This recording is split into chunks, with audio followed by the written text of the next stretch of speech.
સુરતમાં ચિરાગ ગોટીના આતંકનો મામલો આવ્યો સામે। ચિરાગ ગોટીના અનેક લોકો થયા શિકાર। જિગેશ વ્યાસ નામનો વ્યક્તિ પણ થયો ચિરાગ ગોટીનું શિકાર। ચિરાગ ગોટીએ જિગેશ વ્યાસના 23 કરોડ રૂપિયા દબાવી રાખ્યા।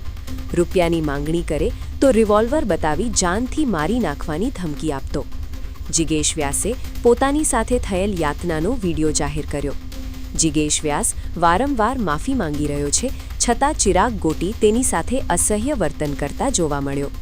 જિગેશ વ્યાસ રડતો આવીને વારંવાર માફી માંગતો હતો, છતાં ચિરાગ ગોટીને કોઈ દયા આવી નહીં। જિગેશ વ્યાસને વારંવાર મારતો રહ્યો અને જાનથી મારી નાખવાની ધમકી આપતો રહ્યો। પ્લીઝ કાકા પકડો તો બે કાકા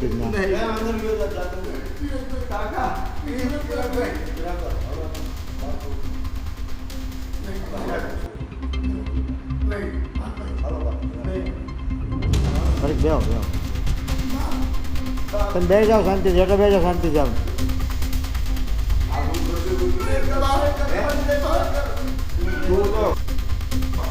રોજ અમે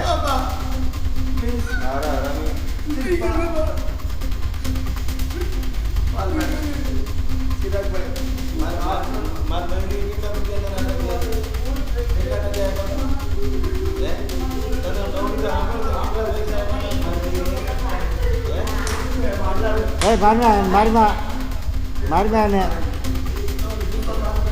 5 વાર અઠવાડિયાનું કઈ મને 10 મહિને પૈસા પાછા આપ્યા।